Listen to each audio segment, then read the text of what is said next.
Welcome to The Explainer. Today, we are going way, way back, unlocking a forgotten chapter of history to explore the absolutely fascinating world of the pre-colonial Philippines.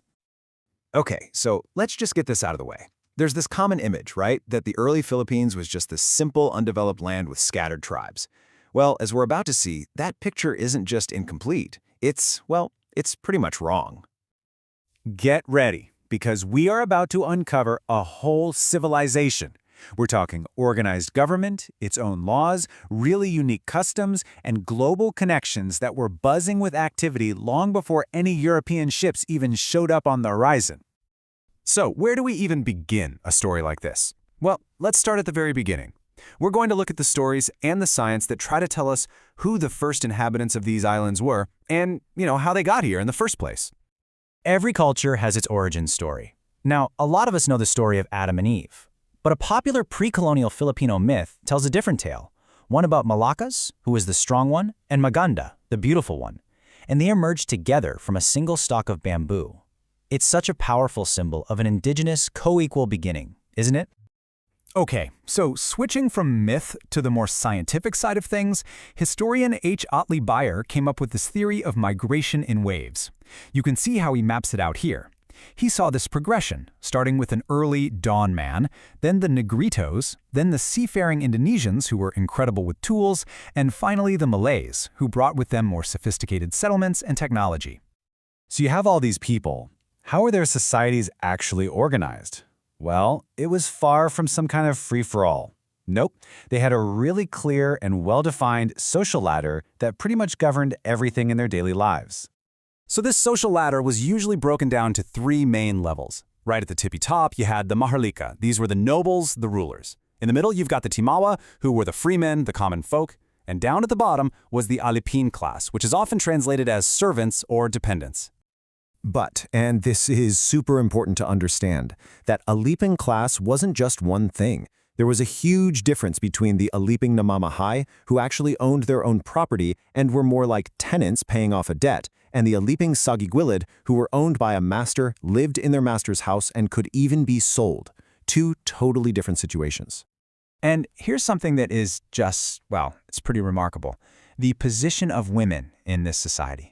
They had some serious power and respect.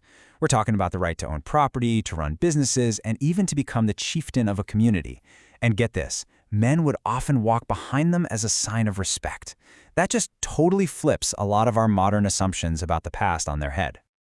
Okay, so how did this all work? How did they govern themselves? Well, the entire foundation of their political life was a system called the barangay, and let me tell you, it was a lot more than just a village. Each barangay was basically its own little self-sufficient state. It was a tight-knit community of families, and for the people in it, the barangay was everything.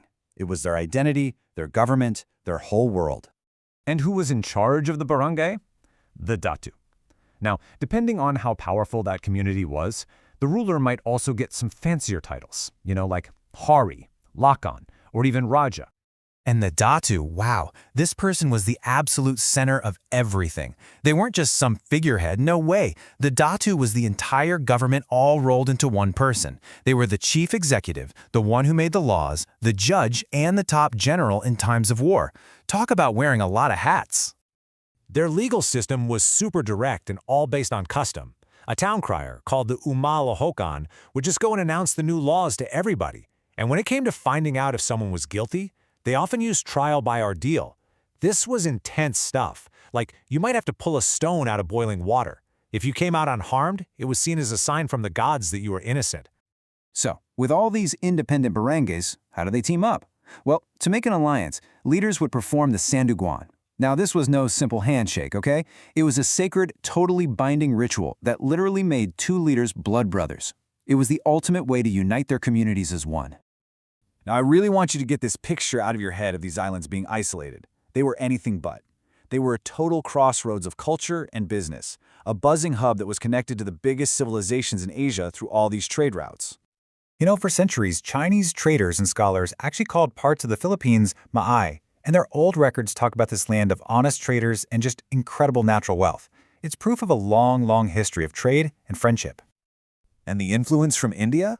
Oh, it was huge, especially spiritually and culturally. You can see it in their idea of a supreme god, Bathala. You can see it in their ancient writing, which had roots in Sanskrit. And you can even see it in customs like giving a dowry or bigayakea that you can still find traces of in traditions today.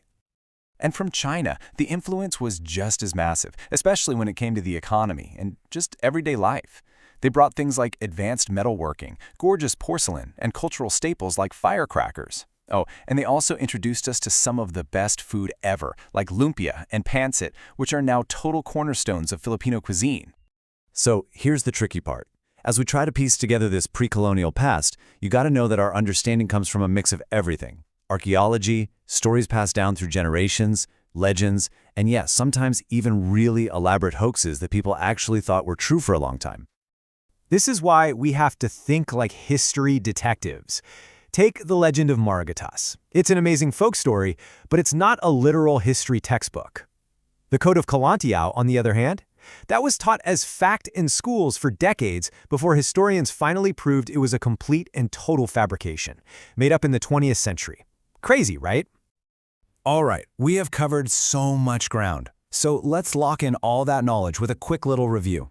I'm going to ask a question, you think of the answer, and then we'll see if you got it. Ready? Let's do this. First one, think back to that all-powerful leader who wore all the hats. The answer is the Datu. Okay, next question. Which group was smack in the middle of that social ladder, below the nobles but above the dependent class? That would be the Tamawa. And for the final question, what was that super sacred, binding ritual that could turn rival chiefs into brothers? You got it. It's the Sandugawan. So we'll end on this one last thought. Learning about the pre-colonial Philippines brings a history back to life that was almost completely wiped away. And it makes us ask a really important question about all of history. If history is a story, then who gets to tell it? And how does that storyteller shape what we all remember? Something to think about. Thanks for joining us on The Explainer.